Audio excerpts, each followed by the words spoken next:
up until 1860, 1870, so the first very formative years of Victoria in particular, and this is inclusive of all of Australia, that transport was vital. The land down under, the place, the continent forgotten, and people had to get their goods, to the international markets. Very often the way to travel throughout places such as Victoria, which is, has an extensive water, sort of river system and creek system, was by canoes.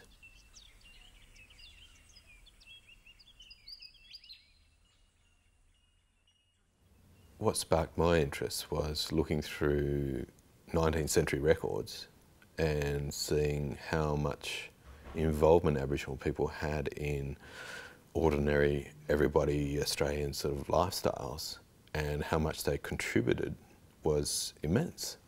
And it really sparked almost an anger in me that, why weren't we told this sort of great stories? If you have a look at the history of settlement in this country,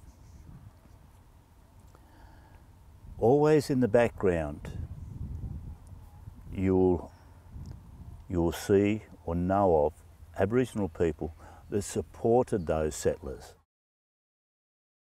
One of the best stories is about the gold rush, the 1850s, and how, if it wasn't for my family, my old people, the gold rush probably wouldn't have happened and the miners wouldn't have survived. Down here, in their quest to get to the Western Plains, had to use Aboriginal people to ferry their goods across the river. But not only that, it was places like the Werribee, they used old fords and fish traps to cross the Werribee. We know the general stories of the massacres, the violence, how they were done to, and we weren't told the stories, certainly in my schooling and certainly not in the books anymore, still, the stories of how Aboriginal people contributed to the nation that we are, that they were nation builders. And people at that time recognised it as such. The stringy bark canoe, which is common to this part of Australia, it's specially selected.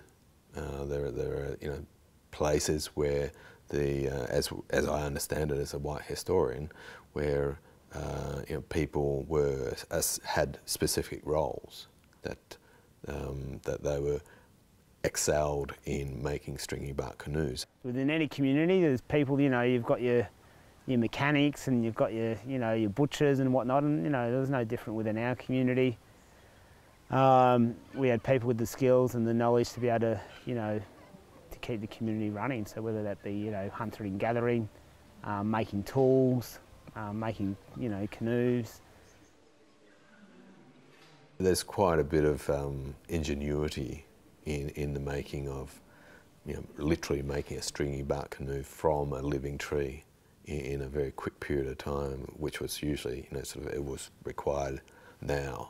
We've got instances where people used their bark canoes to go out on the swamps and get duck eggs and things like that. So even on the swamps and the rivers, people use their canoes to get food and stuff.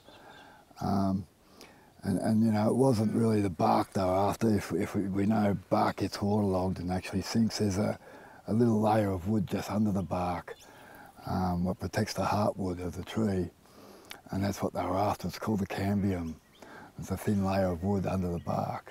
We know that they were very, very large. We have historic accounts of up to 12, 14, 15 people being ferried, entire families and their dogs and all their goods travelling along the major river systems of Australia. Aboriginal people and culture tend to share stuff a lot. If they went out hunting, they'd share the catch. The elders would get the good cuts of meat and etc. And they were more of a sharing society. So if someone come along and was stuck on one side of the river and said to the Koori fella down there, can you help me get across the river, he wouldn't say bugger off. You know, he'd probably say, of course, yes, I'll help you. They were more of a sharing society. We tend to get a it's I suppose what I'd call a myopic glimpse, in that it is largely through white historians' sort of eyes of looking through white records. So it's not a true sort of a view, if you like, of an Aboriginal perspective, but we certainly do get their voices come out through the pages of the white colonists, and those voices are usually ones of almost always ones of entrepreneurial skill.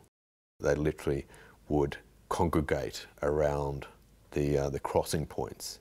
The Aboriginal people had set prices to convey the goods, and a set price for how many people they would take across. Usually my favourite stories are about white people being rescued by Aboriginal people. I like that idea of the heroic. It's so celebrated in Australia, that volunteerism that is such a strong characteristic. For instance, an Aboriginal fellow with his canoe in the Gundagai floods that rescued in one of the major floods that Australia's ever experienced in the 19th century. I think they lost count at 24 people, plucking them literally off the rooftops. They faced just imminent death. He and his clan and his family had been colonised and their land stripped away from them, and despised and ignored by white people. Yet when the moment called, he got in his canoe of his own accord, not paid by anybody, and went and plucked people one by one at great peril to his own life in swirling floodwaters, and then in a typically Australian way just walked off the stage, didn't sort of wait for accolades, didn't he job done.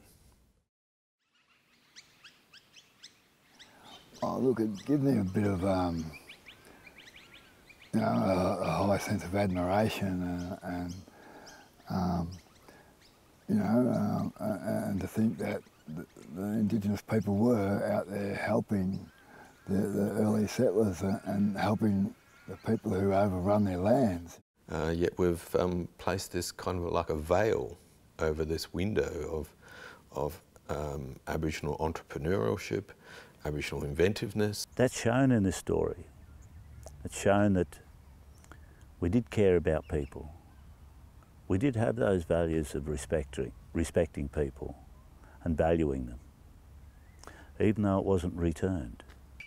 Knowledge is power. It's a bit of a cliche, but knowledge is power. And every day you're kind of learning a little bit more. So if someone's listening to this conversation, they can go, oh yeah, well maybe I should, this is just one little kind of snapshot of one story, Aboriginal bark canoes, and hopefully for them, if someone's listening to this, it kind of, gives them an appetite for more knowledge within this space. There is probably a whole book of these stories out there that some we still haven't found, and some we have, and some we need to explore a bit more.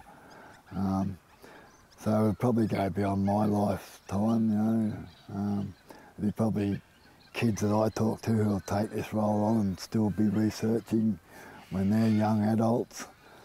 So if I can help get that started, well, I'll be a happy old man. So, yeah.